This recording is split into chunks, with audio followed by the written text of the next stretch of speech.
Is the Estee Lauder Double Wear Concealer really as long wearing as they say? Or do we need a whole makeup routine to make it work? By the way, it is my first ever Estee Lauder product. A huge thank you to the Estee Lauder team for sending this over. For the next 3 days, I will be testing it to see how it holds up on my almost 40-year-old skin. And here is a quick rundown on what to expect on each day of 3 days test. On day 1, I will be going all out with the primer, foundation, concealer, setting powder and setting spray to give this concealer the best chance. On day 2, I will be skipping the primer but keeping the setting spray with the concealer to see how it holds up without that extra base. Finally, on day 3, I will be using just this concealer and a light setting powder, no primer, no spray, to test if the concealer can stand on its own. So make sure to watch this video till the end to see how this concealer performs in different ways and find out which method works best for you based on your preferences. So without any further ado, let's jump into it. On day 1, I started with my favorite primer all over my face and especially under eyes, as that's the problem area. I kept my foundation low key. Next, I went ahead with the Estee Lauder Double Wear Concealer. So before I sat for recording today, I saw some reviews where people mentioned that this concealer dries down really fast, so don't let it sit for too long. And I found it to be true. It dries down fast. So go in and blend quickly. You know, I ordered this online and I'm surprised for quite a close shade match. I ordered shade 4N. One thing I noticed here, it's really super lightweight. I have never tried a formula like this before. It's feather light, like I'm not wearing any extra layers. Surprising. So after I did all the makeup steps, this is how it looks. And here is a before and after. So we will check in again after a few hours to see if it stays like this, flawless,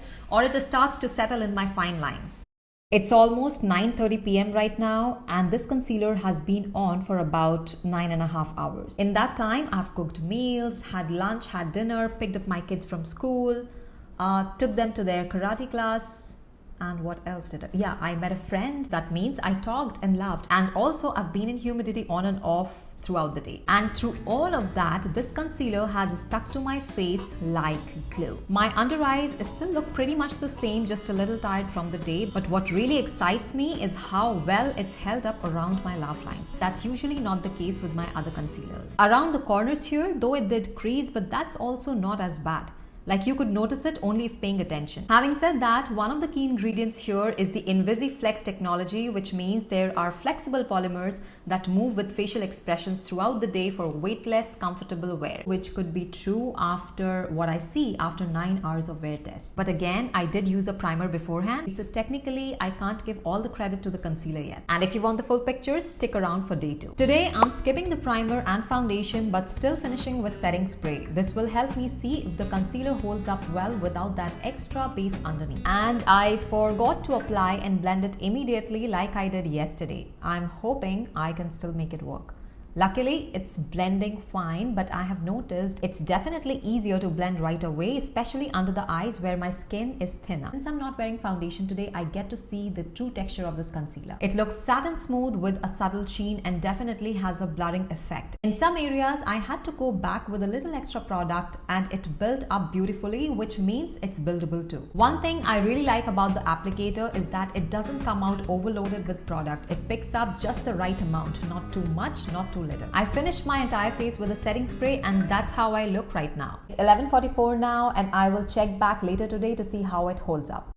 So it's 8:44 p.m. and it's almost 8 hours in. I've gone through a full day with almost similar activities as yesterday, but at one point I sweated heavily for about 15 to 20 minutes while running a quick errand in the humid weather. It felt like a downpour and I was seriously worried about my makeup because I did not use a primer today. So how does it look? My face is definitely oilier than yesterday, and in some areas, especially around my mouth, the concealer has completely worn off. The creasing is slightly more noticeable than yesterday, but still subtle enough that you wouldn't notice if you weren't paying attention. But what really impresses me is my under eye. My under eye area still looks as fresh as right in the beginning, with zero creasing, which is rare for me. Most concealers tend to settle into those fine lines by now. As for the areas where it did crease, like around my nose, and around my mouth. I'm guessing it's due to sweat and oil production. Now with these results, I'm really curious how this concealer performs tomorrow when I'm not using any setting spray. So see you guys on day 3. Welcome to day 3 of testing this concealer. For the final test, I'm skipping both primer and setting spray, going straight in with just the concealer. Today I'm making sure not to repeat yesterday's mistake and blending it immediately. During application, it doesn't feel any different with or without the primer. I forgot to mention this yesterday, but after blending with a brush, I don't need to go over it with a sponge like I usually do with other concealer. It blends seamlessly on its own, almost like it's self-setting. Not to mention again, it feels feather light on the skin, very comfortable to wear. After applying concealer, I'm using just a tiny amount of setting powder, keeping it minimal since the main test today is to see how well this concealer holds up on its own. Now that my makeup is done without using any primer or a setting spray, it looks flawless right from the start. It's 9:42 a.m. and I will check in again maybe about 8 to 9 hours to see how it wears throughout the day.